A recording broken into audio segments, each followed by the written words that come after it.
Hi friends, ഇന്ന് നമുക്ക് ഇഡ്ഡലിക്കും ദോശയ്ക്കും ഒക്കെ പറ്റുന്ന നല്ല ഒരു തേങ്ങാ ചമ്മന്തിയുടെ റെസിപ്പി എങ്ങനെയാണെന്ന് നോക്കാം.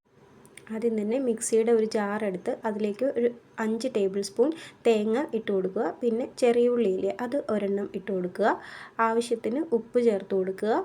പിന്നെ 2 ടീസ്പൂൺ കാശ്മീരി ചില്ലി ചേർക്കുക. 1 ടീസ്പൂൺ മുളക് പൊടിയൊക്കെ ഓരോരുത്തരുടെ എരിവിനനുസരിച്ച് കൂട്ടിയും കുറച്ചുമൊക്കെ എടുക്കാവുന്നതാണ്. പിന്നെ കുറച്ച് വെള്ളം, ഒരു 1/4 ഗ്ലാസ് വെള്ളം ഒഴിച്ച് അതൊന്ന് അരച്ചെടുക്കുക.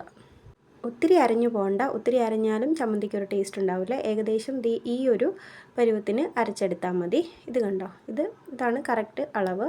ഒത്തിരി അരഞ്ഞാലും ഒത്തിരി അരഞ്ഞില്ലെങ്കിലും ഒരു ടേസ്റ്റ് ഉണ്ടാവില്ല. അതവിടെ ഇരിക്കട്ടെ. നമുക്ക് ചീൻചട്ടി വെച്ച് അതിലേക്ക് കുറച്ച് എണ്ണ ഒഴിച്ച് കൊടുക്കാം. ശേഷം 1 ടീസ്പൂൺ കടുക് പൊട്ടിക്കുക. കടുക് ഒന്ന് പൊട്ടി വരുമ്പോൾ ചെറുതായി അരിഞ്ഞു വെച്ച ചെറിയ ഉള്ളി ഉണ്ടല്ലോ, അതിട്ട് കൊടുക്കുക. അതിട്ട് ഒന്ന് മൂത്ത് വരുമ്പോഴത്തേക്ക് കുറച്ച് കറിവേപ്പില, കുറച്ച് വറ്റൽമുളക് എന്നിവ ചേർത്ത് കൊടുക്കുക.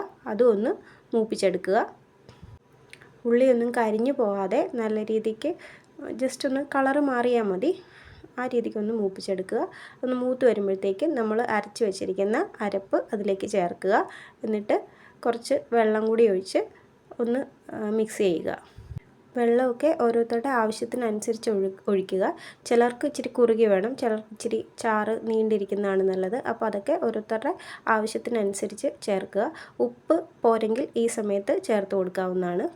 ഒന്ന് ചൂടാകുമ്പോൾ തന്നെ ഫ്ലെയിം ഓഫ് ചെയ്യുക. എന്നിട്ട് വേറൊരു ബൗളിലേക്കോ ഒരു പാത്രത്തിലേക്കോ മാറ്റിയേക്കുക. അതല്ലെങ്കിൽ അവിടെ ഇരുന്ന് അതിൻ്റെ ചൂട് കൂടാൻ ചാൻസ് ഉണ്ട്. സ്വാദിഷ്ടമായ തേങ്ങാ ചമ്മന്തി തയ്യാർ.